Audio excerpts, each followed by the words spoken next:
January 20, 2026. After the cold snap here in East Orlando.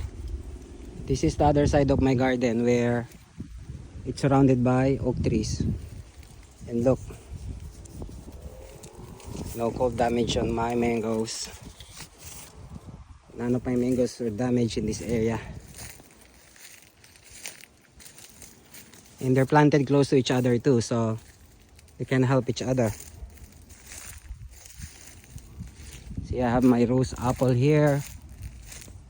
No damage, no burns. My mango.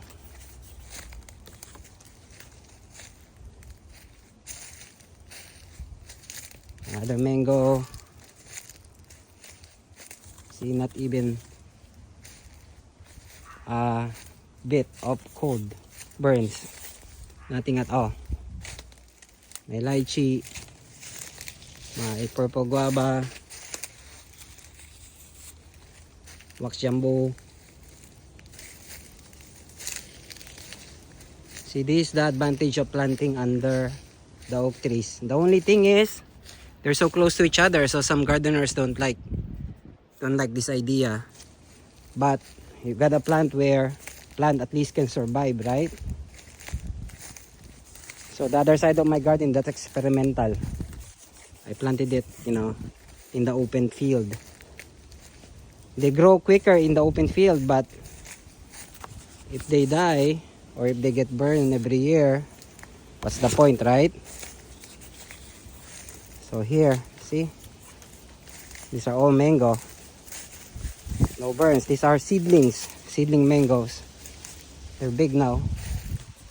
They're like less than 6 feet away.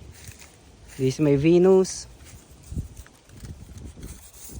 No damage, but they grow slow. This one I don't know. I buy this grafted, it's also fruiting.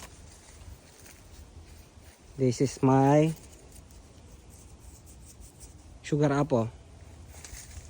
And my rose apple, it's also fruiting. And then my mahachanuk. Oh, there's some kind of like insect damage here. So that's it, guys. This is the advantage of planting trees close together in subtropical climate, close to the oak trees. At least you don't worry about winter burns. And they fruit still, The only thing is when they grow, how are you gonna manage the size? So I just gotta have to cut them smaller, I guess. This is not for commercial production, but it's good enough for backyard growing.